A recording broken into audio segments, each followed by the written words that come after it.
Hello. Hi. Oh, hang on. Let me figure out my speakers here.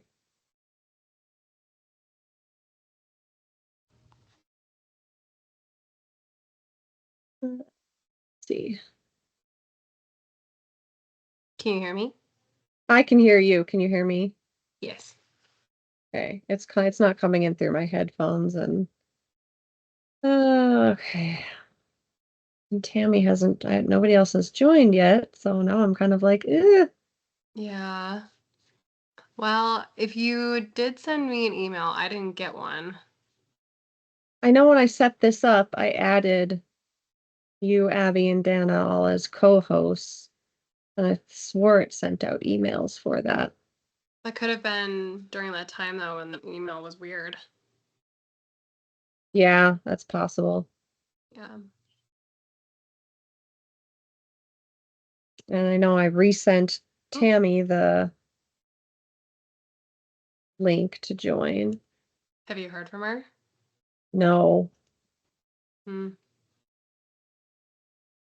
Well, this might end up being a really short thing if nobody shows up. So Yeah.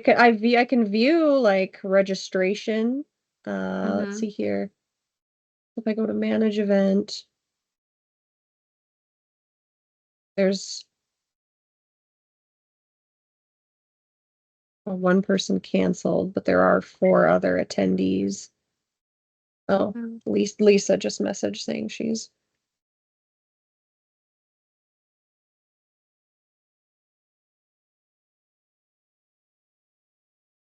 Just weird that Tammy wouldn't be here already if she's the guest speaker.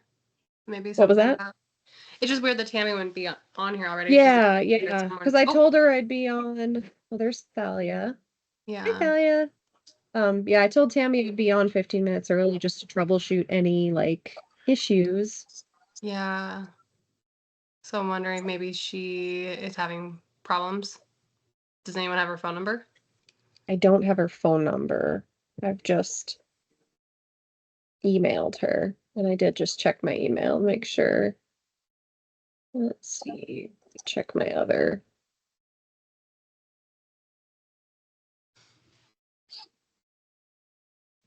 Maybe I'll send her an email real quick. Yeah.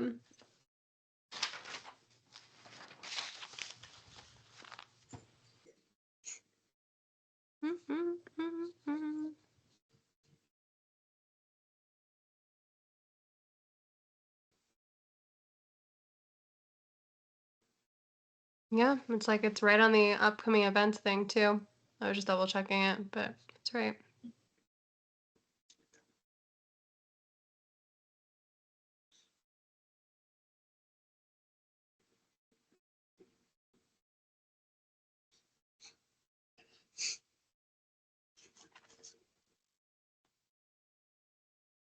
Okay, I just sent her an email with my cell phone number in case she needs to troubleshoot anything.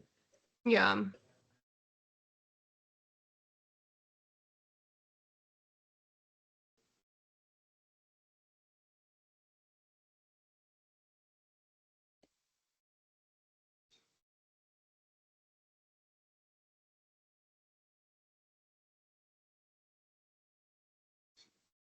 Screen. And if it just ends up being us, then we can still talk through some things and I'll just Yeah. stop the recording.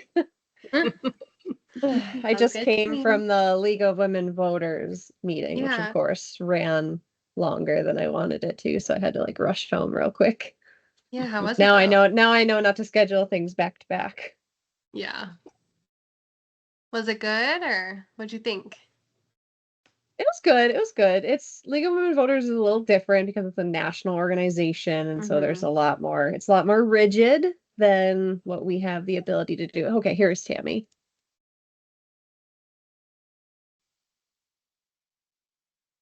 Hi, Tammy. Hello, can you hear me okay? Yes, I Yes. can. How are you? I'm good. I was on the other one and I know like a whole bunch of stuff Oh, came at one yeah. point and it's all good. So, I'm so sorry. This is kind of our first attempt at doing the virtual thing, and there's some bumps in the road, but hopefully all now we good. have it No figured out problem. going forward. Well, this is a platform I've never used before, so I wasn't sure it was going to work for a minute. Yeah, well, and the thing is I'm pretty familiar with Teams and Microsoft because that's what I use for work at the state for my day job. And then for the nonprofit, we got basically a free subscription for like the entire Microsoft Office. So I was like, well, I'm going to utilize that instead of paying for Zoom because Zoom is incredibly expensive and they didn't have as good of a nonprofit option. So I figured we'll give Teams a try. Nice. No, I just clicked on one. I was literally just going to email you like, I'm on. All good. All right. Well, we'll give it a few minutes in case I did see that there were about 5 people registered. So not as many people as I would have liked, but it's okay. Like I said, it's kind of our first getting started on things and yeah, that is fine. And we'll record it in case anybody wants to watch it. And sure. But thank you again, Tammy, for doing this. I really appreciate it. No problem. Well, Tammy, were you on that call about with the book that we did, with the book that was on abortion? Say it again. There was a Zoom call for a book club. There was a lot of people from different clinics that were on the call. The only one that didn't work in a clinic that was on that call, and the author was on the call. Oh, just last week, the My Notorious Life. Yes. So yeah, Kate, the author, is a friend of mine, and I invited her to come. I have a very elderly mother with Parkinson's that I went to visit, and so I literally was getting off an airplane at that time, so I wasn't able to come. But the funny thing is, I've done a book club on My Notorious Life in the past. It's sort of getting another look because of the Comstock. Right, of course. Laws that are being talked about. And I had met her years ago at a conference, and then I went to a repro rights walking tour in New York City. And so she was right by where Madame Rastell's home was, and did a little reading and kind of got to know her. So I was happy to invite her. Sounds like it went really well. But I wasn't able to be there. So. Well, that's awesome. I know I wanted to go to that too, but I had something else pop up, unfortunately, but I have the book and it's a really good book. And Kate, I don't know if they recorded it. I know she has slides and did a presentation. The Prairie, formerly Indie Wind Fund, we've had a number of authors with book clubs. So most of the time, if it's somebody who has specifically written a book about abortion, I've either met them at a conference or something, so I can usually invite them. And it just happened to work out. And Kate was so generous. She, we usually have a speaker fee, or the fund has a speaker fee that they pay. And she said, I'll just donate it right back. So, it was nice of her to give her time. Her husband, interestingly enough, is an attorney in the New York District Attorney's Office. And he's actually part of the team with Letitia James, who's prosecuting Trump. So they're wow. Okay, awesome. Power couple. Yeah.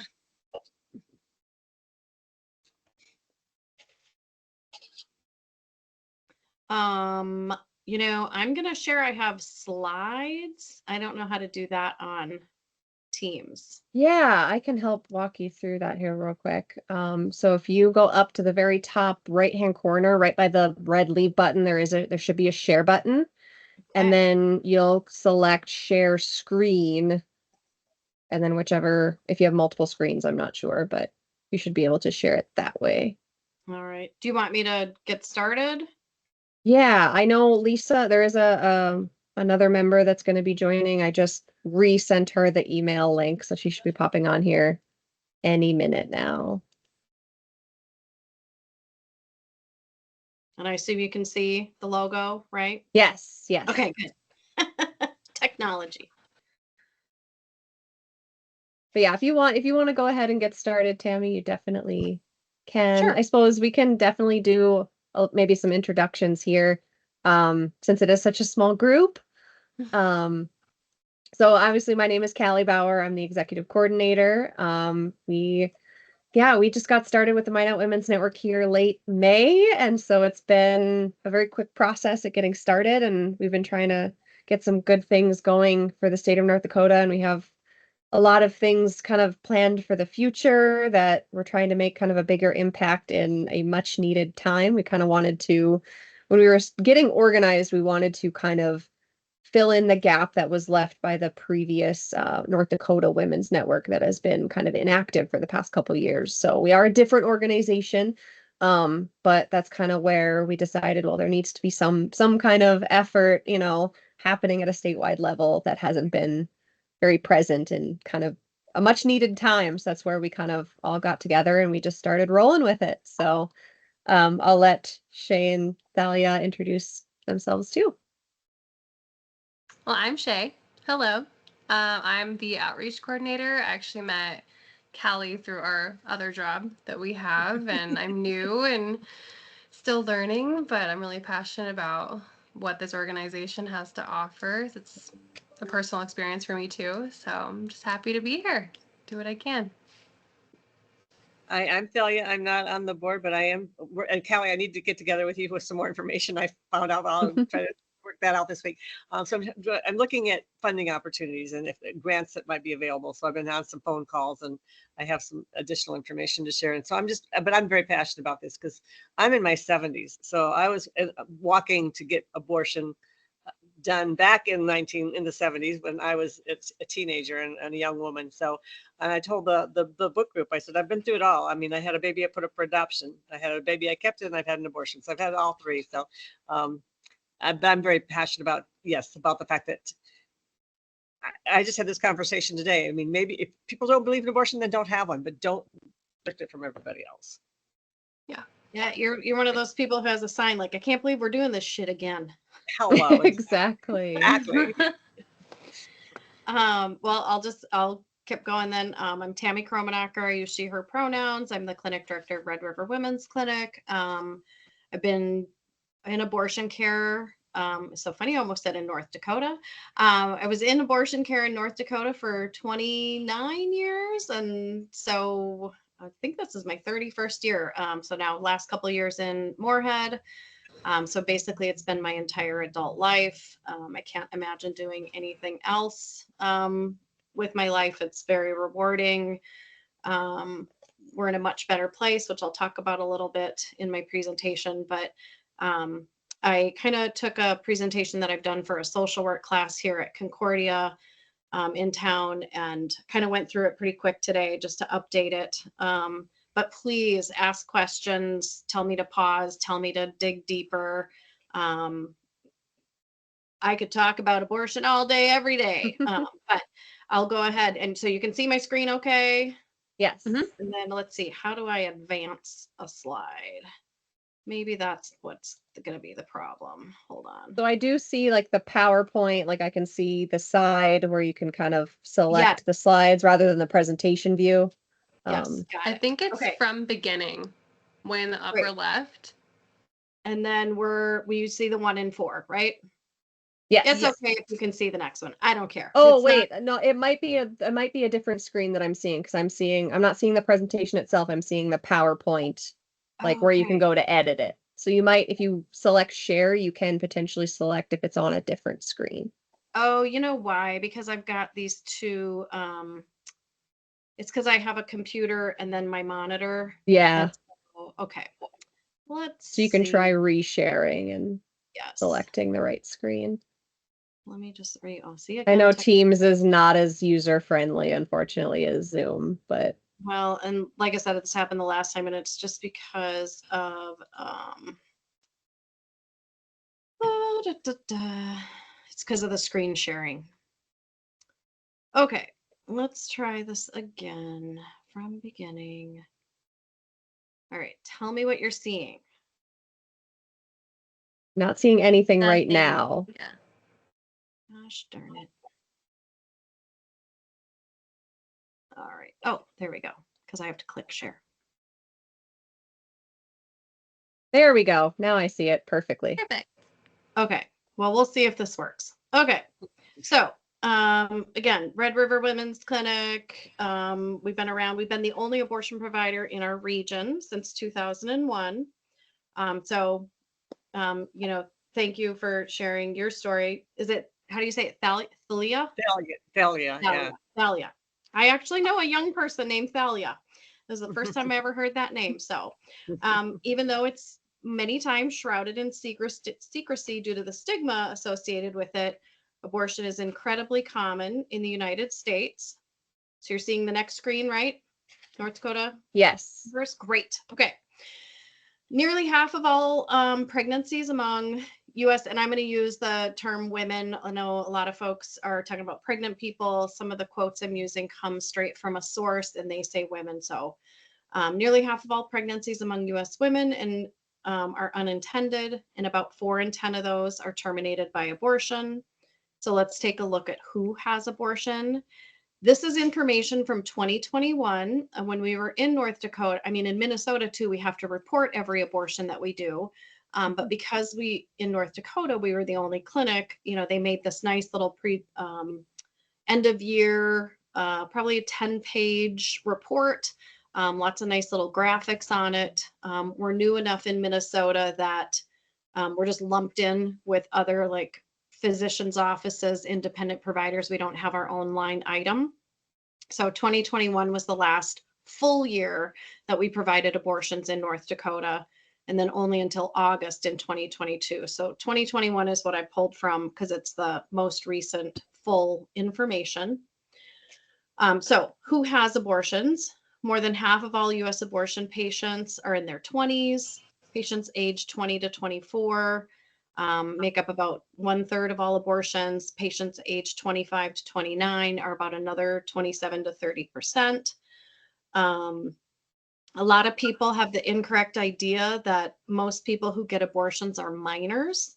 And in 2021, we saw 37 individual minors out of those 1,153 patients. That's only 3% of all patients that we saw. The other thing that most people think is that minors hide their abortion from their parents. And in fact, in 2021 at our clinic, 81% of all minors had at least one parent involved in their abortion decision. This isn't something I track anymore because in Minnesota, there are no parental involvement laws. That was something that changed in July of 2022. And so it's just really nice that young people can make their own decisions. Most of the time they do have an adult, whether it's their boyfriend's mom, a school counselor, an older sister. We've had, older sister-in-laws. Most of the time there is an adult involved. Nationally, most patients seeking abortions are pregnant people of color, as you can see from the slide here.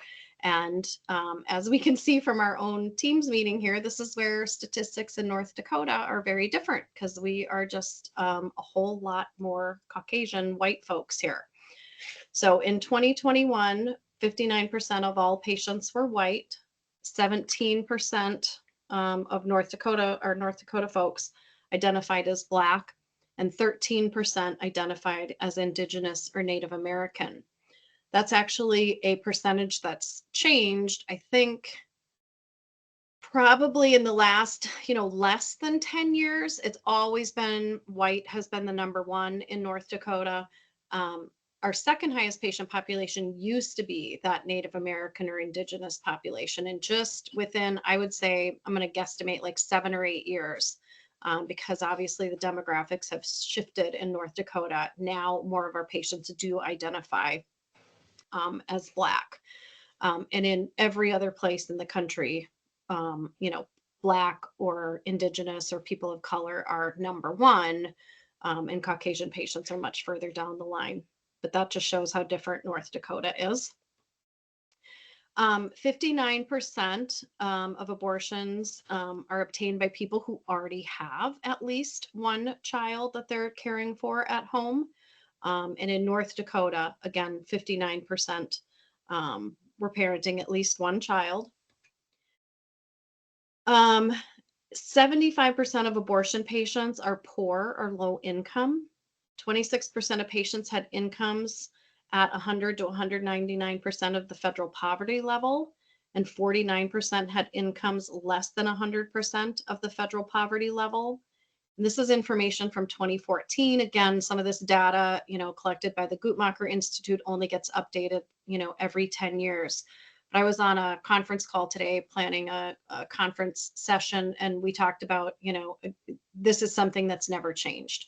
That it is always low income folks who, decide they can't parent, and are the vast majority of the folks that we see in our clinic.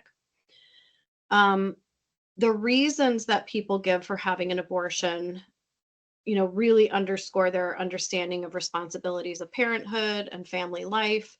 The three most common reasons for people who say they want an abortion are concern for a responsibility to other individuals, the inability to afford raising a child, and the belief that having a baby would interfere with work, school, or the ability to care for dependents. Half of the patients said they didn't want to be a single parent or were having issues with their husband or intimate partner. 51% of abortion patients were using a contraceptive method in the month that they became pregnant, most commonly condoms or a hormonal method. Most abortions happen very early in pregnancy. Nationally, 89% of all abortions happen in the first trimester. So when they start talking about later pregnancy abortions, or Trump talks about post-birth abortions, those things are very, very small slivers of who seeks out abortion care. And in North Dakota, from those 2021 statistics, 92% of all abortions happened in the first trimester. So you can see how far along patients were. This is also something that I've seen a difference in as I've done this work for a lot longer. Patients are finding out so much earlier in pregnancy that they're pregnant, whether it's using an app, whether it's the availability of pregnancy tests, the technology. Pregnancy test is so easy. But in all my time in the last, 5+ years, people are finding out. Sometimes we don't even see a pregnancy on ultrasound. It's so early in pregnancy. So it's really interesting. People are pretty in tune with their bodies.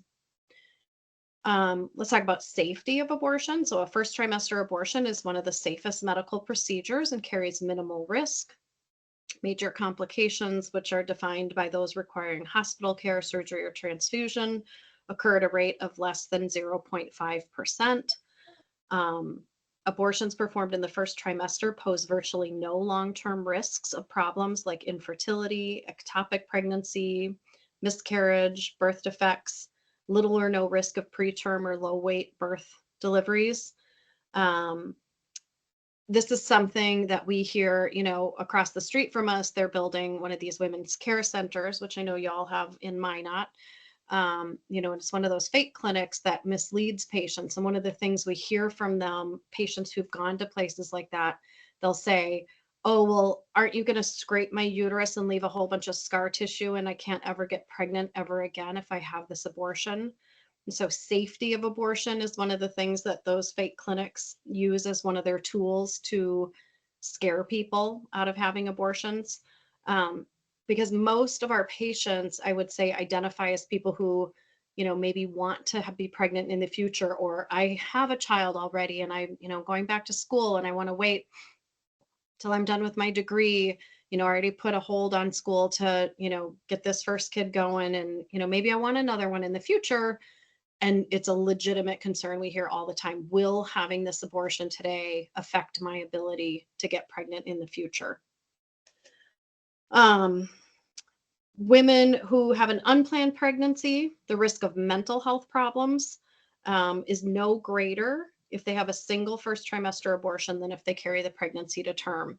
And speaking of book club, another book that we, the fund, read a while ago is called The Turnaway Study. If you haven't read that one, I highly recommend it. Again, I think we had the author come because she's the main researcher, also a friend of mine. And it talks about what happens when people don't get an abortion that they wanted. They end up with worse, income and economic outcomes. They tend to stay in dangerous or violent relationships longer, and the children that they have don't do as well either. So there's, a lot of benefits to having an abortion, not only, physically, can be mentally, it can be economically. So let's talk about where patients receive abortions. So in the United States, abortion care is provided in private physicians' offices, hospitals, Planned Parenthood clinics, and at independent abortion clinics. All Red River Women's Clinic is in Indy, and although Indy abortion care providers represent about 25% of the facilities offering abortion care, we actually perform 60% of all the abortion procedures. Places like North Dakota, Mississippi, where the Pink House or the Jackson Women's Health Clinic came or was. A lot of people know it as the Pink House. The very first abortion clinic that existed in North Dakota, Fargo Women's Health Organization, was actually a sister clinic to the Jackson Clinic. It was part of a group of independent clinics. Indies are often, we've been on the front lines in places like North Dakota and Mississippi. Arkansas had one clinic. It was in Indy. West Virginia had one clinic. Wyoming has one clinic. Back when there were a lot more states, or pre-Dobbs, the vast majority of the most restrictive states, front lines, the ones where we were tackling all of the litigation and legislation, were independent clinics. We often don't get very much attention. We are very different. We're locally owned. And we don't get the sort of national exposure that, say, like a Planned Parenthood would. But, very specifically here in North Dakota, it's been an Indy clinic always. So today, independent abortion clinics provide care to 3 out of every 5 people in the United States who has an abortion each year. And in addition to providing the majority of abortion care in the U.S., Indies operate the majority of clinics in the states most politically hostile. This is a slide that I actually updated just today because it actually, when I've had this presentation, I have to update this. It just seems like every other week. The one that I had before, Iowa wasn't on here because they had just passed their Iowa, or their 6-week ban just went into effect. We actually saw a patient a couple of weeks ago from Iowa because of that. So this is a really sad and hard slide to look at, but you can see where there's full bans, 6 weeks, 12 weeks, and 15 to 18 weeks. And it's, so concentrated in the middle and the South, where the most vulnerable folks are and where it's hardest to travel. So in the past, this is where I would talk about the states where Indy clinics were the only provider in many states. It used to be North Dakota, South Dakota, and Mississippi were the only states that had one clinic. And then that little club sort of grew. West Virginia became one. Wyoming's always sort of been an enigma. But Arkansas, there was only one. That club grew. And so now, unfortunately, there's many of these states where there are no clinics, and or there was a clinic, and they're trying to do things like pre and post care, or transitioning to gender affirming care, or clinics just can't make. There's a clinic in Robbinsdale, Minnesota. It's run by a family medicine physician, and she has a GoFundMe going right now because they literally, can't pay the bills off of doing that kind of care only. So it's just really hard to look at this post-Dobbs map and see where abortion is unavailable. Again, I thought about leading with this slide, but felt it was still important to set up the basics of, who people are who seek abortion care, why they have abortions. But no matter the legal landscape, the need for abortion hasn't changed. In fact, in the first full year after the Dobbs decision came out, abortions are actually at the highest level that they've been. And that comes from reportable abortions. We know that there's a whole lot of abortions that are happening under the radar and aren't getting reported to state organizations. So the number of abortions is incredibly high right now.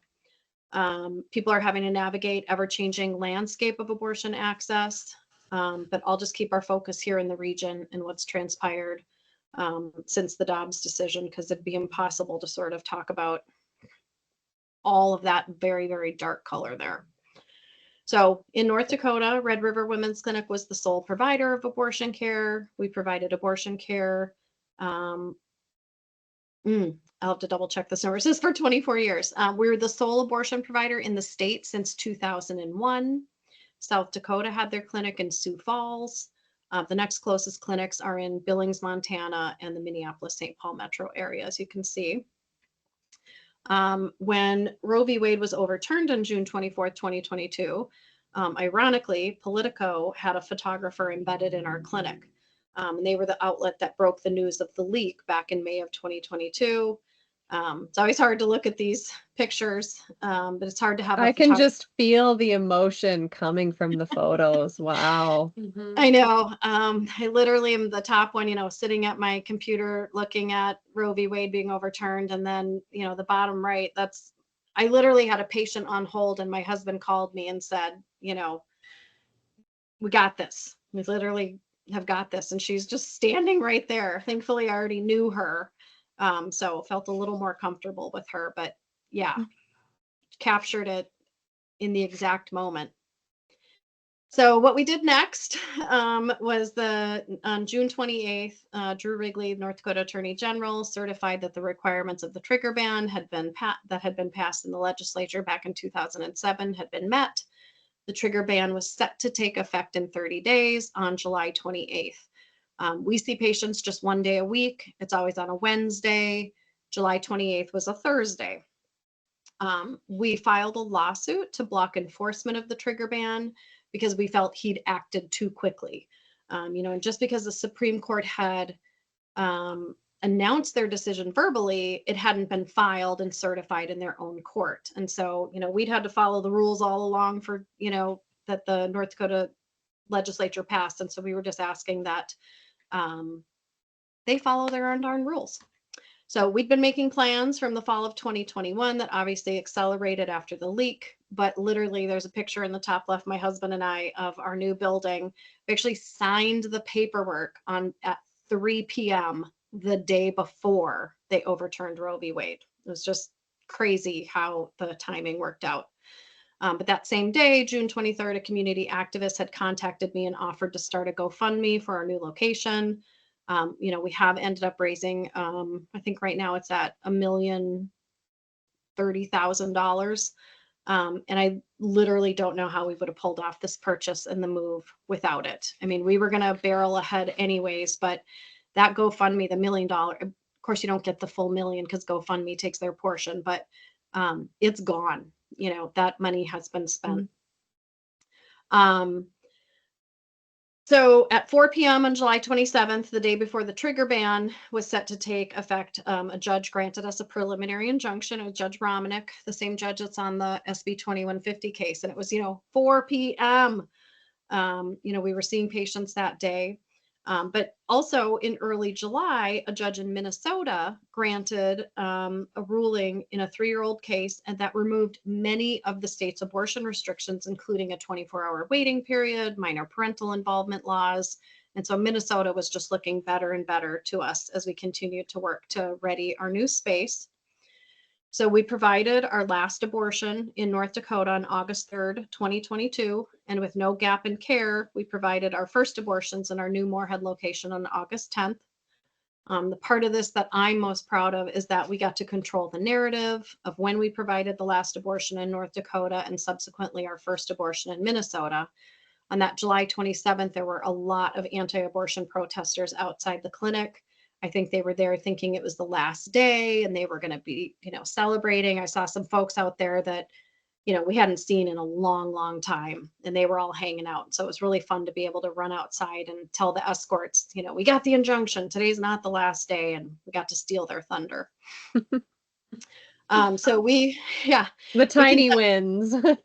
I know, you got to take it.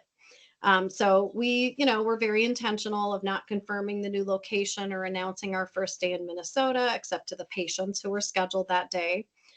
We took the community and the protesters by surprise. Most of them had gathered in downtown Fargo on August 10th as usual. They figured it out and were over at the new place by about noon. But these are photos in the bottom left taken on that first day in August. So back to the nuts and bolts of abortion. So we offer two kinds of abortion at our clinic. We offer the medication abortion and procedure abortion. Abortion care is available from as early as a positive pregnancy test. We do procedure abortions up to 16 weeks and 6 days, and medication abortion up to 11 weeks.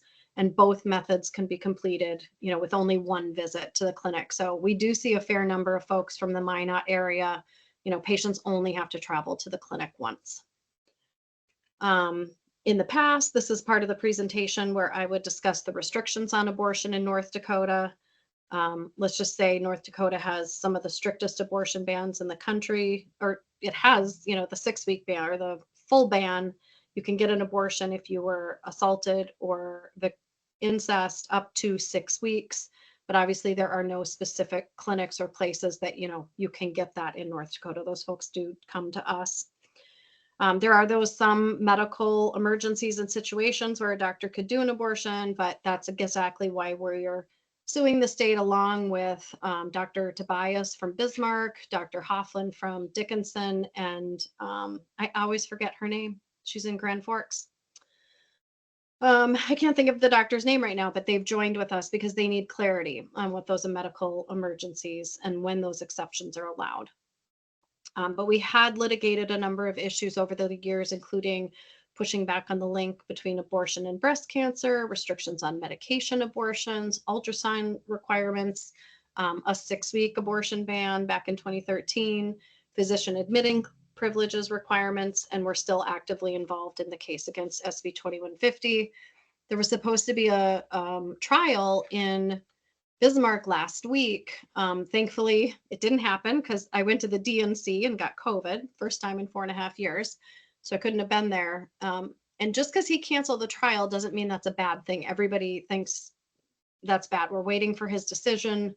I think Judge Romanek has been very careful and deliberate about how he's been, asked to rule on these things. And so I think he's just taking his time. Basically, the state just asked for summary judgment, which means you don't need a trial. You can just use all of the moving papers and the declarations and expert testimony or expert depositions and that have already been offered to him. But on the flip side, as we see our new pals, Governor Walz and Gwen Walz, in 2023, Minnesota was the first state in the country to pass a law protecting the right to abortion after Roe fell. The PRO Act was Senate Bill number 1. It was the first bill filed in Minnesota, and it affords broad protections for abortion. I will share that Governor Walz and Lieutenant Governor Flanagan and Gwen Walz invited all of the abortion providers in Minnesota together. I had to Zoom in, obviously, but, they were sitting at the table in the Capitol and talking about how very personal this is for them. I think Lieutenant Governor Flanagan shared a story about an auntie of hers who had passed from an illegal abortion. The Walzes didn't share their IUI, but they didn't share their fertility struggles. But it was very obvious that this was very deeply personal to them. All 3 of them got teary with us. We're very thankful and very kind to the provider. So that really made an impression on me before he got tapped to be the VP. So the latest things we've talked about, and we talked a little bit about this when talking about the Comstock laws. So the latest threat to abortion access and the preferred method for about half of our patients are, medication abortion access. So thankfully, the most recent litigation in front of the U.S. Supreme Court turned it back to another court for procedural matters. But Project 2025, which, if you've been paying attention, lays out using that Comstock Act in order to interfere with medication abortion access. Okay, so now that it's all doom and gloom, let's talk about some fun stuff. So we've engaged our communities to support both our staff and patients. So we've recruited and trained hundreds of volunteer escorts who show up each year to help out during the 40 days of life. And each Wednesday when we see patients, these are pictures from the downtown Fargo facility, but you can see, in the top right corner, how a patient, if they were walking down the sidewalk, literally had to walk a gauntlet, past these protesters that were on the sidewalk. And I always talk about, when you take your kid to college, visitation, and there's that one kid who walks backwards, that's what they would do. But our volunteer escorts helped support our patients as they arrived to the building. We've partnered with the Clinic Escort Vest Project, which provides free vests to clinic escorts across the country. We chose rainbow as our vest color because it's festive, bright, and something that those who oppose abortion generally would never replicate, as they tend to also be anti-LGBTQ as well as anti-abortion. So the older design vests were actually plain safety vests, and a Concordia College alum designed the escort lettering that we painted onto the vest that you see in the top right. But since we now have our parking lot at our new location, we do still use the escorts, as you can see, to support patients coming into the lot. One of our longtime escorts posted this bottom picture and a message on his Facebook on August 10th, the day we opened. And he basically just said, today is one of the happiest days of my life, brought to you by this parking lot.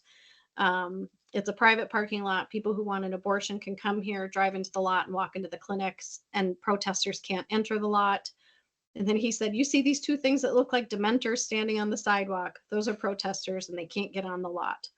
But so we do have a gal from Bismarck, Corinne, who drives to Fargo probably once a month or so to escort. Coming from Minot, that would be a big ask. In the spring of 2012, I had a staff member, Meg, seen here in the bottom left, who was finishing up her art degree, proposed a project entitled Plants for Patients. She's a ceramicist, and she wanted to offer each patient a ceramic planter with a plant. And along with the plant itself, the patient receives a note of support from a community member. So these are what most of them look like. And here's just some pictures from Meg's presentation.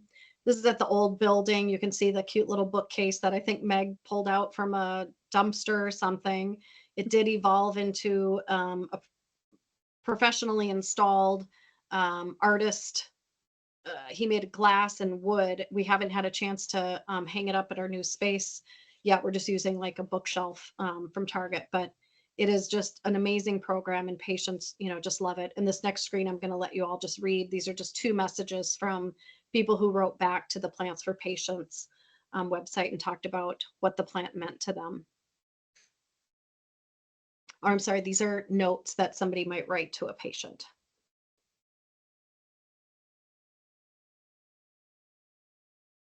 Wow, that's very cool. I really love this idea.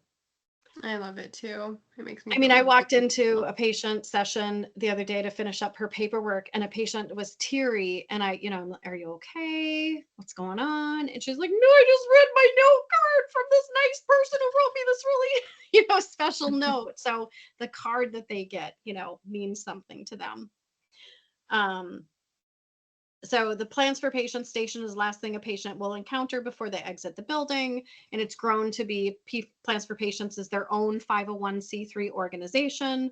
They have note writing events, clay pot making events at the Plains Art Museum. It's really considered a pro-compassion program.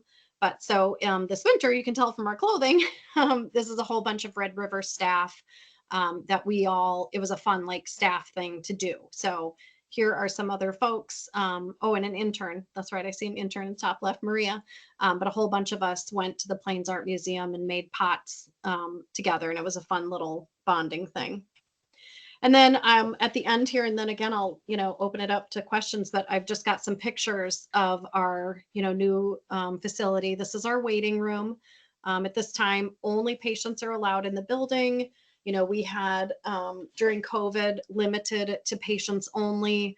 And right now you can see there's 16 chairs. We often have 30 plus patients scheduled, plus people for checkups. And so if everybody brought somebody in with them, there wouldn't be the space. The other thing that we noticed, with COVID, when it was just the patient alone, I think patients interacted with each other a lot more. I think there was, less drama in the waiting room. Sometimes when people bring a partner or somebody, sometimes they bring their outside stuff in, and it's, bathrooms are also hard when you have multiple people needing to use the bathroom, so the patient and their partner. So we're real happy to just say, look at our waiting room online. There's only 16 chairs. We don't have room for you to bring your person in with you. If a person is under 18, they can bring somebody in with them. But it can't be like their boyfriend, their 17-year-old boyfriend. It's got to be an older sister, cousin, boyfriend's mom, whoever they decide. But this is literally our waiting room. This is what we call our ready room. This is a pre-procedure room where we bring patients to and they get their antibiotic and ibuprofen. If they choose mild sedation, we use oral lorazepam. It's generic Ativan, which is an anti-anxiety, and Tylenol number 3 with codeine. So this is just like a pre-procedure waiting room, but we've got, phone chargers. We've got where you can't see on the desk or the counter, we've got a TV. We play, TV shows, movies, things like that for them to hang out and watch. This is a patient education room. So every patient who comes into the building has a one-on-one session with a patient advocate. We ask a question, what was it like for you to make the decision to have an abortion? That is a question that was written by someone named Melissa Perucci, who is a kind of like the go-to. She's like the guru of abortion counseling right now. She works at UCSF. That question, it doesn't sound very profound or anything, but if you say, what was it like for you to make the decision to have an abortion? A patient will just share with you, well, this is my story, I've got 3 kids, or, or my boyfriend, it's amazing what just those words will have a person, just tell us their story. We make sure that they have support, that nobody is forcing or pressuring them, and try and answer, all the questions they might have. Then if they do need any lab work or their blood drawn, this is sort of I have to update this picture. There is a phlebotomy chair in the room now. They would get their blood drawn. So the advocate would leave, the lab person comes in. And then what I usually do with patients is I go in and I talk about with birth control with them. If they're a medication abortion, figure out their follow-up. And then any fee that needs to be collected is done at that time. So staff come and go. Patients aren't shuffling about, they're just kind of sitting there for a bit. Oh yeah, I do see from this picture, I have a Purell dispenser on the top of the top shelves there. I got to update this one. This is an exam room. This is a room primarily used for ultrasound right now. But basically this is, the furniture that's in there. Looks like any other doctor's office. I think a lot of people walk in, they don't know what to expect from an abortion clinic. They don't know what it's going to look like. And a lot of people come in and like, oh, well, that just looks like my gyno's office, and it's pretty normal. This is our recovery room. We have patients after the procedure will come and sit and hang out in the recovery room. A nurse monitors them. Most people are in recovery for about 10 or 15 minutes. The nurse will give them something to eat and drink, check their blood pressure, have the patient check their maxi pad before they leave just to make sure their bleeding is normal. But most people are in here only 10 or 15 minutes and then they hit the road. And then I'll just leave this up for a minute. If you know of anybody, not necessarily, but if you know somebody local, they want to escort, there's my email and then our website. I refuse to put the X, so I've got the old Twitter logo. I think I can't delete it right now because some of the tweets that are, or whatever you call them, were part of the lawsuit. We're in a litigation hold right now. So as soon as I think that lawsuit is over, there's just no reason for us to be on X. There's nothing that we're getting from it or patients are getting from it. So, all right, I'm going to exit out of here. Let's see. Is the share over? Yes. Okay. Yes. And what I can do here is I can put you in not presenter mode. There we go. Spotlight mode, since you are our guest speaker. Okay. Tammi, thank you so much. This is a fantastic presentation. I learned things from it. I've been kind of doing this work for, not that long in comparison to you. You are absolutely a veteran in terms of just the knowledge that you have. But I learned a lot from this, and I think people will find this very useful. I had some questions for you, if you're okay with a little bit of Q&A. Absolutely. If there's anybody else in the chat, you can either just speak up or type it into the chat and I can ask the question too. But one of the questions that I had was, it's kind of a 2-part question. What are some of the biggest obstacles that you are currently facing as a clinic? And then what are some of the obstacles that you might find out that your patients are facing? And kind of with that, what are some things that, just the general public can do more of to help? What are some things that we can maybe help advocate for, or get information out on? How can we help you as an abortion clinic combat those obstacles? Sure. So, is the clinic right now, we're in the lawsuit. So, thankfully we have, amazing pro bono attorneys at the Center for Reproductive Rights who help us with that. The protesters are always a problem, and that's both for the clinic and our patients. Even though we have the parking lot, I had a patient last week who called and said, I'm just so scared, and I'm like, you're in like 1,000-pound medical or metal vehicle, just drive into the parking lot, thinking about the patients who used to have to walk the gauntlet in downtown Fargo. But our biggest thing right now, and knock on wood, things are getting better. When we bought this building, when we were forced to move, we ended up buying a building that's 12,000 square feet that the clinic only occupies 4,000 square feet of. And all the tenants moved out. We had our building in downtown Fargo. We were trying to work with a group called Parachigo that was like a trans safe space and a community room, an artist collective. Well, all of those things above aren't income generators, so for that, it was hard finding tenants. We do have a counseling tenant moving in. The folks work mostly with alcohol and drug dependency as their clients. And so we're literally in the middle of tenant improvements right now. But the biggest thing I say for the clinic too, that we're working in Minnesota, the interesting thing is we're doing proactive work in Minnesota. We're trying to get Medicaid reimbursement to increase. So Minnesota Medicaid does pay for abortion care, but the reimbursement rate for a first trimester abortion is about $240. And then that's for a procedure abortion. For a medication abortion, it's about $150. Our cash fee, or if patients are going to pay, is $700. So if we're only getting reimbursed about $240, that's a big gap. And $700, we've done costing studies. It costs us more than that to actually provide the care.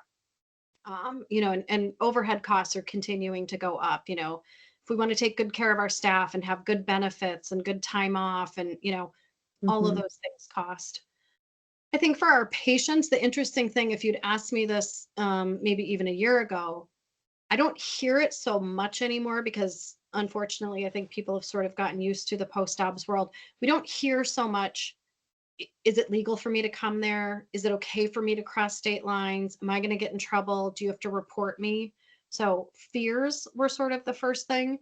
We don't hear that so much, but clearly patients having to travel is an obstacle. Funding, like I said, most people that we see live at or below the federal poverty level. So we are constantly working on finding funding, and we're having to diversify where we're sending folks to, because so many more people are needing that funding assistance. And the funds, for example, one of the ones we work with a lot, Indigenous Women Rising, it's specifically for Indigenous folks. It's September 9th. I'm going to bet you in a week, they're going to say they're closed because they've used their allotment of funding for September. Oh, so no. patients, in the second half of the month, don't have access to that funding assistance. So money for our patients is the biggest obstacle. Money, travel, arranging time off, coming here. I would say those are the biggest things. And then what people can do, there's a whole litany of things that you can do depending on what your privilege is, what your abilities are. Obviously, you guys aren't local, so for local people can escort at the clinic. People who have money obviously can donate to the Prairie Abortion Fund. People can, you can send postcards to clinics. We don't like to get mail because I see a letter come with an address I don't know, return address. I get my, gloves on and I'm worried about, do I have to call the, anthrax squad? So postcards, letters of support, that's easy. Just talking about abortion, Thalia shared her story, sharing that where it's safe to do that and where you feel like it's going to make a difference. For example, a couple of years ago during legislative session, I had someone, and I'm not going to say who it was, but it was a pretty prominent person in our state, said, hey, I have a story about a problem pregnancy. I was assaulted. And, I think this might make a difference. And I said, okay, you're going to be saying this to a very hostile committee in the legislature. Do you actually think this story is going to help? Or are you just going to be, front page news, so and so had an abortion, whether it was from assault or not? That's one of those, good abortions. And I said, thank you for trusting me with this, but do you really want to put yourself out there? And she decided not to. But so, where it's safe, where it feels comfortable, but ending the secrecy. If people just knew how common, I had a patient one time say, well, I'm from Bismarck, I'll be the only person you've ever seen from Bismarck. And I'm like, oh sweetie, there's like a dozen of you today. Like, no, you're not the only one. People often think they're the only one. So escorting, donating, sending a note of support, talking about it, and obviously exactly what your org is doing is lifting up every election matters, whether it's school board, because banning books, talking about trans things, local legislators, state legislators. That's really where the action is. And obviously, you're a C3, you probably have to be careful about it. I am not. I can say whatever I want. So obviously, voting not for president, not for Trump, voting for Harris Walls. Well, and that's where I've been able to do some research on that, and we can get a little political on things because we are advocating for issues that have inherently been, they're not inherently political, but they have been politicized. And so by advocating for reproductive rights, we can advocate for the individuals that take the stance of, hey, this is important to us and this is something that matters, versus the person who wants to enact Project 2025 and all of these crazy changes that will be harmful and detrimental to the well-being of women and pregnant people. And so that's something where we can do that, and advocate in that way. So there's some wiggle room with that for sure. I think the Alliance for Justice is a really good resource for you, and I'll send that to you too. They talk about what C3s can and can't do during election cycles. So okay. So yeah, depending on your privilege and your abilities, there's things that people can walk the walk, send the note, talk about things, or donate. Yeah, absolutely. And this will be something that as our organization, we kind of started in the Minot area, but we really have this, goal of becoming a statewide org that kind of spreads across and does the work statewide. Two of the big things that we kind of have that we really want to start doing.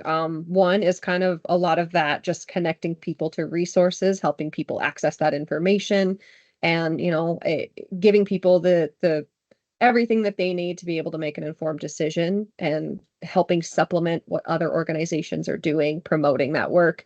And then the other thing is, and this is something that we're currently working on, and this is where I can maybe pick your brain a little bit on what you think of this, but one of our ideas was starting a statewide reproductive care pantry. And with that would be kind of in addition to what used to be a period pantry project, where we have products like that, but then our organization started brainstorming basically abortion care packages. And that would be how to help.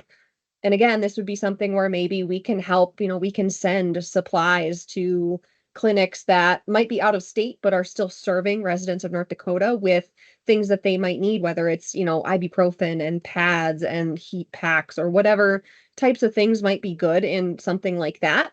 And just again, kind of helping show individuals that are seeking an abortion that we are here to support you and we can help provide you what you need. And if it's, going to take a little bit of that stress off, if it can help cover some of those expenses, that's something where our organization can step in and just, again, try to supplement what you guys are doing.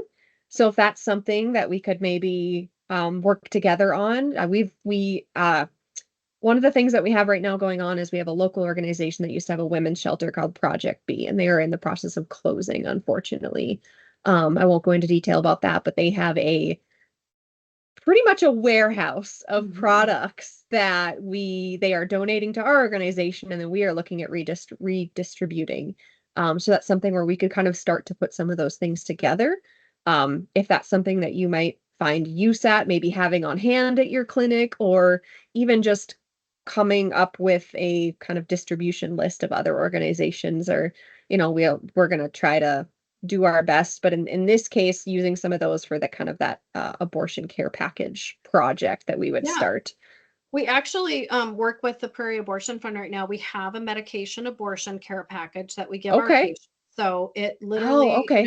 is just like a brown bag. But I mean, it comes out of the funds that they give us.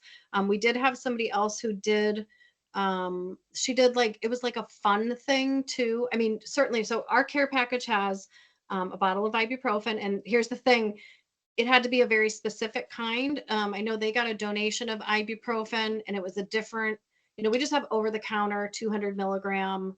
We tell patients to take 800. They got a donation of a different, maybe it was a slow release or I don't even know, but that my doctor Mm. was like, no, this isn't going to do it. This isn't the right dose. Oh, okay. So we just, buy ibuprofen. It's got heating pads, these portable, they're literally menstrual pads, maxi pads, vomit bags, and a handful of condoms. And then the medication abortion booklet. We've had a number, like we had a patient recently who, was in a mental health facility, had some mental health issues. She literally didn't have maxi pads. So, we gave Mm. her the care package and put a whole bunch of extra maxi pads. We had a homeless person who was going to stay in her friend's backyard shed and do the medication abortion there. So she was somebody we gave extra supplies to. So yes, we can always use that, and we can talk about that, via email.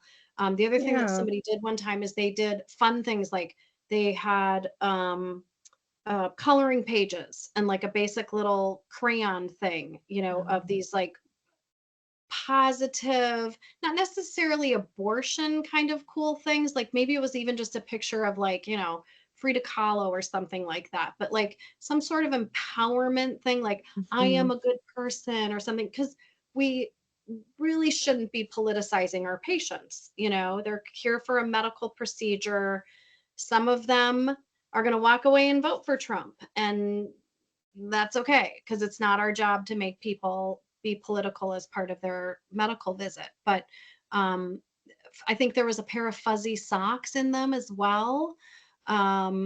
Just like think about those comfort things, maybe even a thing Mhm. of tea, you know, um, a lavender tea or a, chamomile tea, something soothing, those are Mhm. kinds of things that patients, they're just like, wait, now I get a plant? What? And that would be another thing that you all could do. I could connect you again after this call with Plants for Patients. They have somebody up in Grand Forks, they mail blank cards to, and she fills them out. And they, had provided her at the beginning with sort of a template of, here's the things that you want to say. And you don't sign your own name, you don't put your last name, you don't put your phone number, or your email, like, it has Mhm. to have appropriate boundaries. Um, but that would be something too that somebody could do.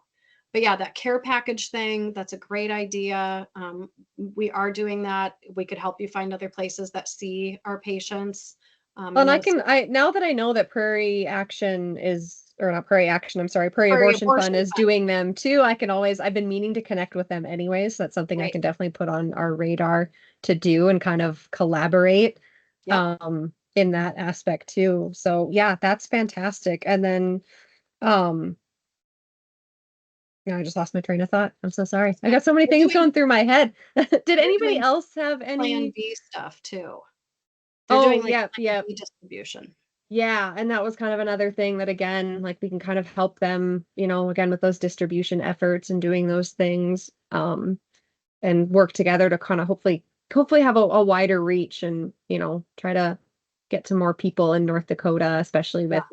with, we kind of Mhm. have the healthcare desert issue that we are focusing on and, trying to address and things like that. Yeah, absolutely. I think another thing that you all could do is educate yourselves too on the family planning program in North Dakota.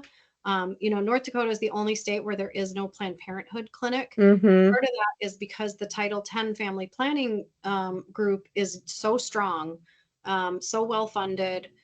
They do great things in North Dakota. We often will refer our patients who, don't have insurance coverage or have very high deductibles or have very, or, like it's their parents because they're under 26 or it's their husband who they're divorcing or something to a family planning. And you've got one there in Minot, but Yeah. that one tends to be a little more conservative than, like the one here in Fargo, but that's another great resource, just getting that word out there. Like there's a robust family planning program in North Dakota. Yeah, yeah. And it's something we can still, work with them on that particular topic, with reproductive care and reproductive rights being such a vast umbrella, there's still avenues where we can work, on different things with different organizations. And yeah, absolutely. Um, I know kind of part of the getting started process is kind of learning too as I go, just what everybody else has done and is doing and getting connected with people and trying to really kind of put things together in a cohesive way where we're not trying to duplicate anybody's efforts, but we're trying to, okay, how can we make things better for everybody? What can we bring to the table? What can we add? So that's kind of where I'm coming from with that and seeing what more we can do, that's needed in other areas and things like that, and how we can help your organization too. I did have one quick question that I thought of. Is your clinic still operating on the 1 day a week schedule, or are you guys operating full time, or kind of how does that look, especially with the move and probably the increase in demand? What does that look like? And is kind of, is it something where you're looking to add providers, or you're looking to ever expand or things like that? Or is it something where you're kind of gonna keep it manageable as is? So we thankfully, our medical director, we just celebrated our 20th anniversary with her. She is just beyond committed. I mean, I feel like she's my work wife. I feel like she's the person that if I didn't have her, I'm not sure we could have, made the move or, things like that. I mean, she just like Red River is her happy place. She drives 4 hours here from the Minneapolis St. Paul area, sees patients, and then drives 4 hours home. So she's Oh, very committed. wow. She is, we had a patient one time who was further along and came in late for her appointment. She's like, I'll stay. That's fine, because those appointments take longer. So we are still seeing patients just 1 day a week on Wednesdays. We are able to manage that demand. I mean, for this Wednesday, made several appointments for people who called today, and I said, do you want to come this Wednesday? So there's no wait. They're able to get in. We have seen, a handful of patients from Texas, Iowa, Nebraska, folks that are traveling here. And we're still able, to meet that demand, even with a 10 to 15% increase, because probably about half of our patients are medication abortion. And that takes a huge, I mean, the doctor still sits down with them for, 10, 15 minutes and talks about, make sure that all their questions are answered and gives the meds and everything, but it's just less taxing. We have a staff person who is a nurse practitioner who's been with us since her undergrad. And she even approached us saying, what can I do? How can I help? And we were like, you don't need it. We are able to manage the demand, and we're we're hoping by the end of the year, this is something we never could do in North Dakota, is doing telehealth medication abortion. So if we're Oh, able that's to, good to hear. and I mean, Mhm. obviously not for North Dakota patients because it's Yeah. illegal, but Oh, well, okay, for okay. That's Minnesota, interesting because I've been doing some research on kind of the, Plan C pills as an organization and kind of the legality of obtaining basically self-managed abortion and getting them prescribed. And so that's where you're not able to prescribe those. Okay, okay. North Dakota law says the physician has to physically be present in the same room as the patient when any abortion-inducing drugs are administered. So in North Dakota, we could Right. never do telehealth for medication abortion. Of course, there's folks like Aid Access and Plan C who are extra legal, don't have a brick and mortar clinic, don't have a, um, uh, you know, they're below the radar.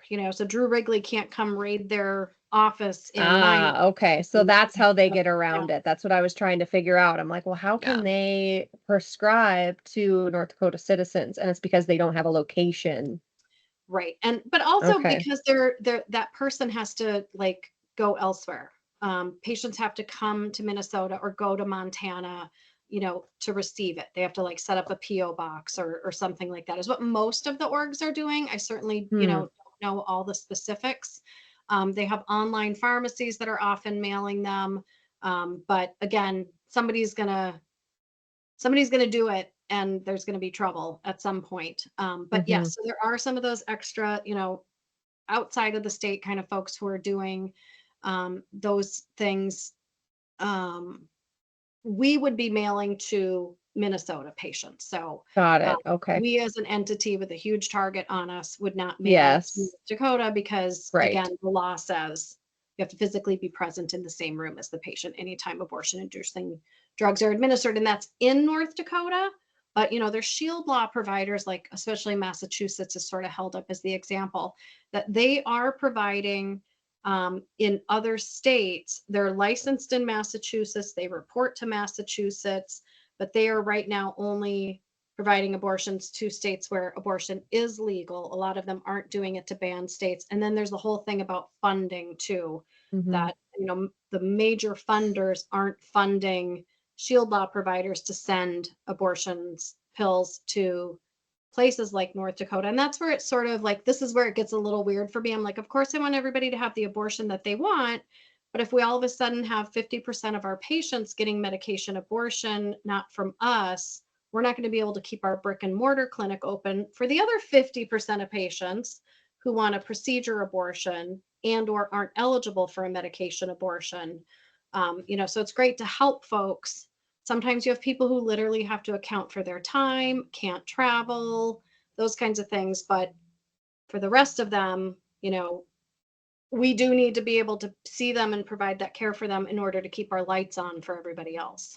Right, right. So No, it's that's completely slippery slope. understandable. Yeah. It's a tough thing, especially when there's so many unique situations and Mhm. they all need to be able to access those services. It's just the services are going to look different for different people. Right. So, yeah, I Yeah. fully understand that. I do see that we're about 10 minutes over, so I don't want to take up any more time if you have anywhere to be. But before, did anybody else have any other questions or anything for Tammy? My question was I just was want about I just want telehealth, to say, so yeah, and I just want to say thank you. I thought it was a very interesting presentation. When you were talking about the person who kind of does a little counseling, she often asks, what brought you to this decision? My abortion was 40 years ago, but I can still remember sitting in the room with the person that counseled me. And one of her questions to me was, what happens if the children you have right now die? I said, I'm sorry, you can't, because I was getting a tubal ligation at the same time.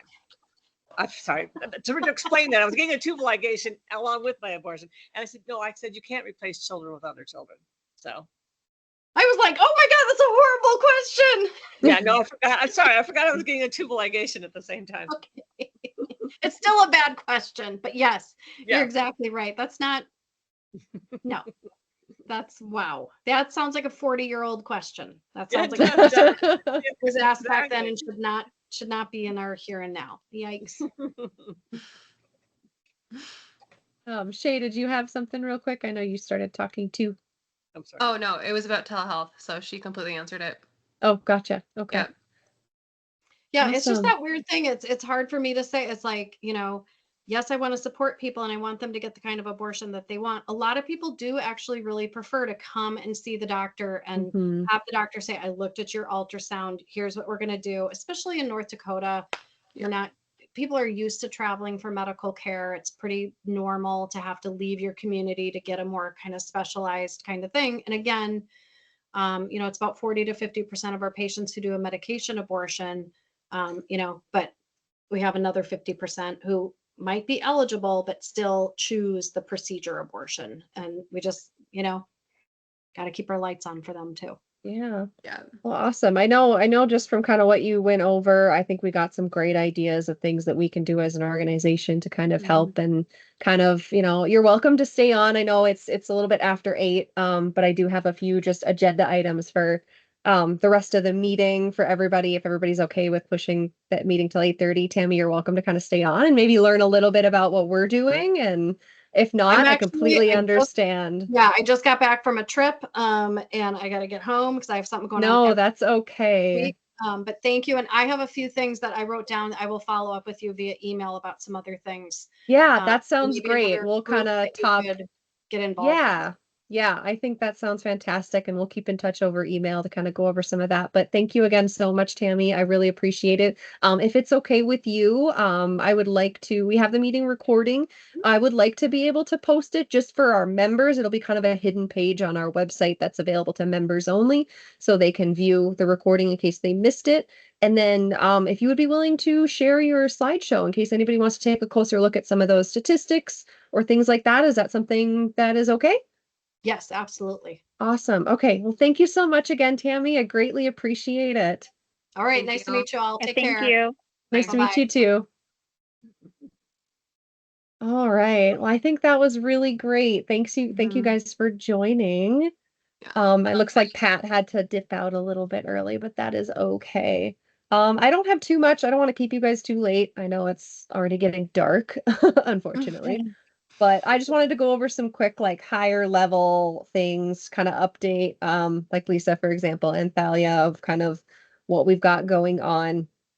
The big thing is updating everybody on my status. Unfortunately, my partner is being, I guess the non-military term is we are being relocated to Vandenberg in California. So I am going to be moving here in a couple of months. However, I am not leaving my position with the Minot Women's Network, and I'm going to continue to do the best of my ability to keep things going remotely, which means there might be some asks for me on people kind of picking up some of the more in-person things that we have planned. And, I'm still planning on coming back for a legislative session and things like that, but it's just kind of, we just have to roll with the punches a little bit.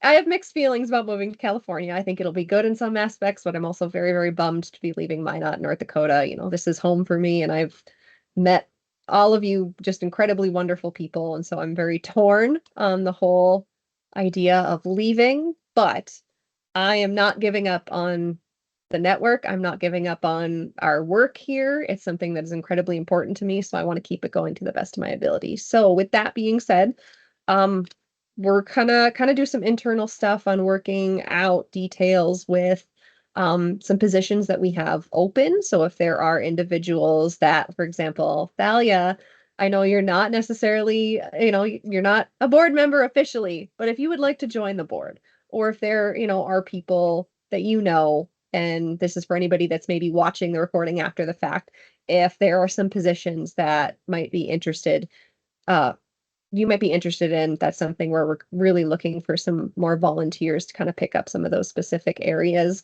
Some of the positions that we have available are going to be somebody to really kind of take on the responsibility of managing our donations, managing our fundraising efforts, things like that. The other would be kind of being our project manager for the reproductive care pantry, taking on the efforts of getting all of those. And I'm not kidding when I say it's like a small warehouse of boxes of pads from Project B, getting them out of their facility, and finding a location for them and kind of taking on the distribution efforts of some of those things. So those two positions, we also have some other kind of membership positions that are things like just helping with maybe it's social media efforts or writing, articles, research, journalism type things. There's a few different things. All of the open positions are posted to our website um, under the organization details. And so that's something where we just kind of need some more help at some of those day-to-day things and kind of getting some of these efforts going because it's a lot for a few people. So as we grow, that'll kind of be something where we have a lot of room to expand on those things. Um, let's see. Other notes of things that we have that we're kind of working on. Right now, as far as like messaging efforts, you might have seen we've kind of been doing a lot of work around we're doing things like interviews and press releases on crisis pregnancy centers. That's one of the things that we're really trying to bring to light before this next legislative session. And that is because one of the efforts that we're working on for legislative session is some regulations for crisis pregnancy centers, whether it's establishing a board of ethics or establishing criteria that they have to meet that actually is more aligned with being a medical provider to kind of help curb some of those really manipulative and unethical practices that these crisis pregnancy centers have, things like not being required to follow HIPAA regulations and topics like that. So we're doing a lot of just awareness, and a lot of information distribution around what they are and how they are harmful to individuals. So you're going to see a lot more of kind of a focus on that. Working with League of Women Voters on just informed voting topics, things like how, especially in the Minot area, if you're military, how can you make sure you have the information to be able to vote in your state? Early voting, we're going to be working with them on doing some things with Vote 411 and answering, questions for the candidates. Like Lisa, for example, you probably received an email for Vote 411 to fill it out and things like that. So that's kind of where we're kind of working on some of those joint efforts with that. And then once the election is over, then we kind of shift gears into legislative sessions. So that's kind of the direction that we're going as an organization. And there's still going to be some day-to-day things. And this is where my ask is, if there is anybody that is willing to kind of help out with some of just the general day-to-day, like, posting to social media, keeping up with, messaging and things like that, because there's always daily topics, things that come up in the news that maybe we want to talk about, things like that. For example, a while ago after our first Republican primary debate, there was the whole post-birth abortion thing. And I was able to take some time to write an article about that and kind of make some social posts about how, like, hey, this isn't a thing. Like, no, it's called murder. I know. Yeah. Mm-hmm. So things like that, where it's kind of needing to kind of help with some of those efforts, because it's unfortunately I just can't do it all on my own. And so another thing that Shay and I are going to work on is kind of figuring out some more, basically delving out those responsibilities and kind of seeing, people that are currently on the board or are active members, what you guys can help with specifically. So it's not just a general like, hey, we need help. Well, what do you need help with? What can we do? So it's trying to kind of flesh things out a little bit. And part of this too is I'm learning as I go with this organization. It's very much a kind of seeing how things kind of evolve, and then also trying to play to everybody's strengths and trying to also respect everybody's time, because these are all volunteer positions. I never want to make anybody extend themselves or, ask more than people are capable of, or kind of demand that from them. So really trying to find the happy medium between, hey, we do need some help in these areas, but we're not going to make you, do 40 hours a week necessarily either. So it's just kind of getting some of those details worked out. So we'll work on some of those things. Mm-hmm. The last thing I just wanted to talk about is kind of helping promote a little bit right now is one of the kind of fundraising efforts that we're going to do is we're going to start to sell some things like t-shirts and stickers and things like that on our website, kind of a merch store. But in order to do that, one of the things that we have is kind of a call for artist submissions. And that is asking, if you have anybody that is creative, that has experience, whether it's drawing, painting, design work, things like that, seeing if they'd be willing to help us create some designs. And then they would get not just get credit, but they would get a portion of the proceeds too. So it can be a money-making effort for some of those artists as well. And then being able to feature local artists that are also maybe passionate about this topic. So that's one of the things where once we get some designs, then we can kind of start to work on that effort, and that'll kind of create hopefully a little bit of a steadier stream of funding for us, because that is something that's pretty up in the air / not exactly existent right now. I know Thalia was looking into some grant opportunities, but some of them that I know we've looked into kind of require the nonprofit to be established for a year or more. Since we're so new, we kind of have to deal with the growing pains a little bit of that. So I don't know if you want to talk about that at all, Thalia, or kind of what you found out. I don't have a light on in here right now. I've got my notebook. Oh, here. sorry. I suppose I could turn on the light. There is some other help out there other than just funding that I'm just trying to see if I can read it. They call it the kitchen cabinet. So if you need marketing expertise or website or data, it's free. And this is through ND Alliance. So you just need to ask. I mean, they depending on what the request is, turn down, but they do have that available if it fits in with whatever it is that they've got going. So, which I think is a great resource. Yeah, I think we'll definitely check that out. We'll probably Yeah, wait for maybe check that out at our next board meeting and kind of get some right, input on what are the things that we could maybe have them take a look at or kind of view what absolutely. they're offering. But that sounds Yeah. great. Yeah. So, and I've been trying to reach this woman from Bremer Bank.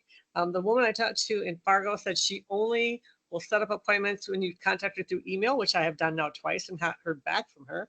And if that's the only way I can reach her, I'm not sure how to get her to respond. I might get back to the lady in Fargo and see if she has any other ideas about reaching this woman at Bremer Bank. Is the woman at Bremer Bank is the woman that's in charge of doling out the money that they provide to projects. So I really would like to get a Okay, time to talk to her if she will ever respond to me. gotcha. Do you know if there's And requirements of like, do you have to have an account there or things like that? I Because that was don't another think funding and opportunity that I got some information from Denise, mhm, was Thrivent, but I believe in order to request their kind of, it's like, I want to say you get like, I can't remember if it's $250 or $500. But you can repeat it over and over again. right. But I don't know if you have to be like a member or utilize that's where I don't know the details of that. So if that's something we could look into, and if they require that, maybe one of our members utilizes Thrivent. I'm not sure if I even know what it is. I don't know what it Mhm. is. Yeah. So, Either. well, and the other thing that I'll sit down that I wanted to talk to you about when we sit down, Callie, at some point here soon. Obviously, this is now I know you're leaving. Um, I'm one of sorry. I know it's kind of a bomb to drop on I know. everybody, but yeah, I just But want some of to. the money, yeah, some of the money that ND Alliance actually goes out. I mean, I wrote down all the requirements, and of course, they won't pay for anything that's like a day-to-day expenses kind of a thing. Sure, sure. And so I want to sit down and get some more concrete ideas of actual projects that could be Okay. potentially funded Okay. to them. Um, so yeah, I would like to talk about that. I'm trying to remember what seems like there was one other thing. Um, anyway, I've been looking at this and trying to get a hold of people and trying to see what else was out there. And yes, and you're right. A couple of the places said you had 501c3 for a year before you could apply for any Sure, funding. sure. Um, But there are and things that we can keep in mind for, exactly. this No, time next absolutely. year. So No, absolutely. So let me just ask you a personal question. Are you quitting your job then here for the state? no, I get to keep my job. They're gonna What? Oh allow my me God. to, yeah, which is I'm very, very thankful for, because having to job hunt on top of selling a house and buying a house would be driving me up a wall right now. So no, I do get to keep my day job and just continue my work remotely. And I will still be back. I think I'm working out an agreement right now with my contract, essentially, that it'll either be every quarter or twice a year that I will travel back to North Dakota for work. So, and I've still got all of my friends and family here, so I'm gonna be back plenty. Mhm. It's Well, and yeah. does the So 501c3 have to have a North Dakota address that's mailing one of list? the things. That's one of the things that we're gonna talk about probably at our next board meeting. Is we are gonna have to kind of transfer some stuff over to keep it in North Dakota. Obviously, I don't necessarily, yes, it probably does need to have a North Dakota address and kind of somebody to Yeah. take over some of those things. Somebody to take over just the physical box of like tabling supplies and things like Right, that, and then somebody to, I can still obviously help with all the things that I've been doing, the financials, the QuickBooks, the accounting side of it, the reporting, those higher level things I can continue doing, but I think just having a North Dakota mailing address, which right now right, it's my home address, so I've got to change it anyways when I sell the house. So just having somebody to volunteer to kind of take over that, right. maybe co-management side of things. I don't know. Again, we can work out details maybe at our next board meeting or kind of do some brainstorming until then. But as Yeah, far as like the overall big picture things, it shouldn't honestly change too much. It just means that I won't be here for as many in-person events that we do. But it's, as a new organization, we're kind of getting our feet wet with those things too. Yeah. We do have an opportunity if we wanted to do a tabling event at MSU. I want to say it's a week that I won't be here. I will be in Bismarck for the State Behavioral Health Conference, but the 18th, I believe, is kind of MSU's, it's like a community fair type thing where different organizations have table for people to, if they want to volunteer or things like that. So it's an opportunity where we could have a table there if we have the people to be able to kind of put that on, since I won't be able to.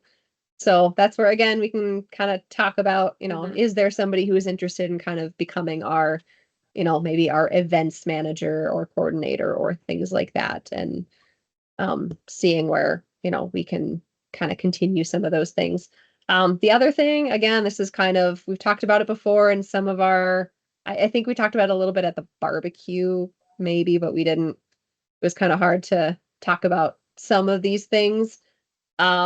Was the MSU parade, if we wanted to walk in the parade, and it would just be really simple. We're not going to do a float or anything, but it would just be walking with our banner.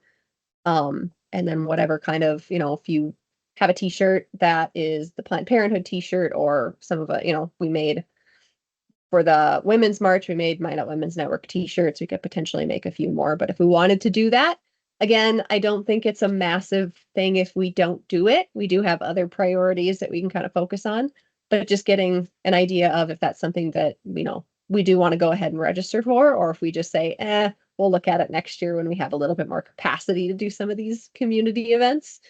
Yeah. So that's the hard part too with all of this, is just managing everybody's capacity to be able to do these things in the first place. So For sure. Yeah. For sure. yeah. And Did you get everybody's busy, and everybody's busy with multiple things. I know. I've just got another book in the mail today. I'm reviewing textbooks, medical textbooks now, and I just got another one to review.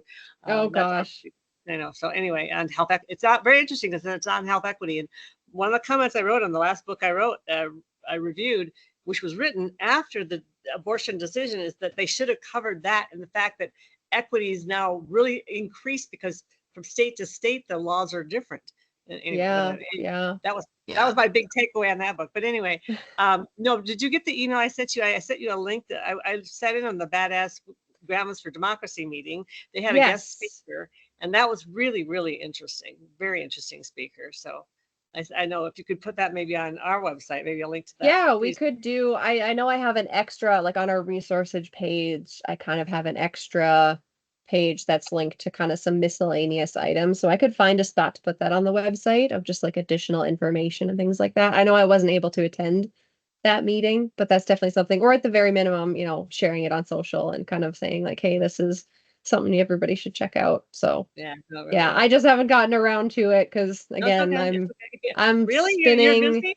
I'm spinning more plates than I can hang on to at the moment, unfortunately. So, but that's kind of all I had for like big picture stuff. Will we meet in person then for our meeting next month?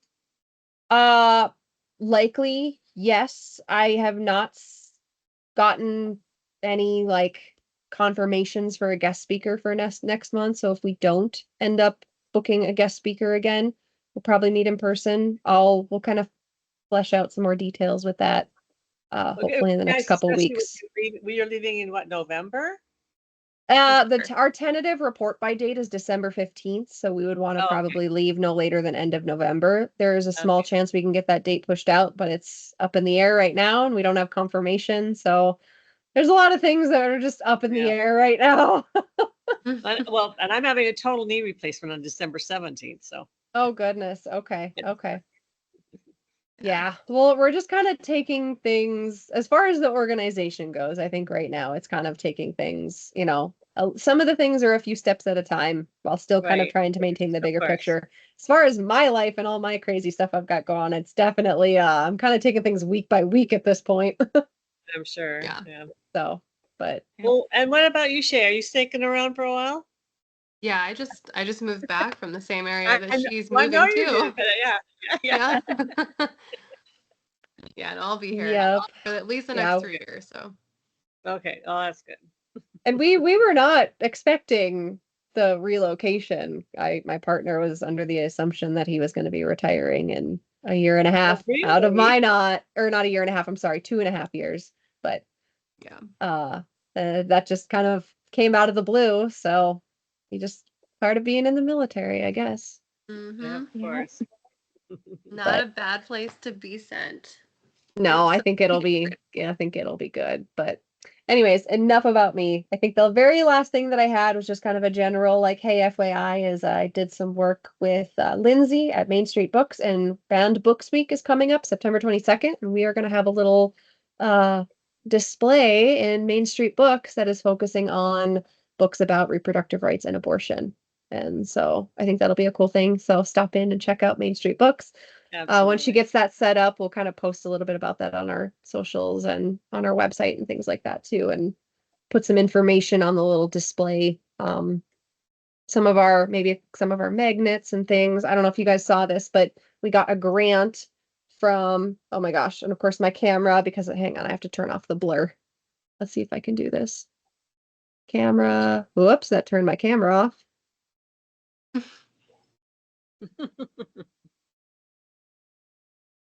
Well, now I want my camera turned back on.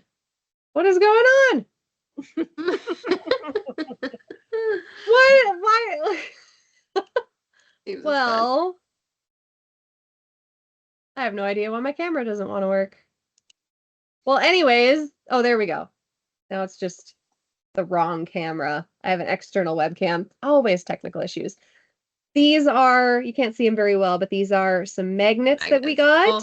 It was a $500 grant from a printing company called For Imprint. And then we also got these pens. Yay. So for future tabling events and things like that, if anybody wants one, if we have our next in-person meeting, I'll bring some for everybody to take. But these are what we used our printing grant for. It was just some promotional materials. So yeah, that's a good idea. Yeah. That's kind of all I had for updates for everybody. That's yeah, did anybody else have anything that they wanted to talk about? Now I have the blur off. You guys can see my messy, incredibly messy office and my really bright heat lamp. I've got a lizard back there. I was just going to say, once after the election is over, win or lose, I will definitely have a lot of time that will open up. So I'm not as You might not involved if right you now, win, but I just Lisa. have. You might not if you win. Well, yeah, that's the main goal. That's the hope. Yeah. But right now, just campaigning alone takes a lot of extra time, and so I'm kind of in the same boat where I have a lot of different things going on at the same time, and so, but I'm just hoping, just with not having the campaigning anymore, that I'll have a little bit more extra time to get more involved in everything too. So yeah, no worries. so I completely totally relate to that. understand. So Yep. I appreciate that. And yeah, so we'll keep going, and life throws us curveballs and we just have to adjust. So Yep. but we're not giving up the work that we're doing. I think that was the main thing when some people kind of heard that I couldn't was I'm not leaving. I'm just moving. I'm still gonna be involved. So All right. Alrighty. Well, I know it is 8:30 for staying a little past over an hour, but that's okay. If nobody else has anything, then we'll let you get back to your evening. But thank you very much, everyone. All right. Have a good night. Bye. Bye.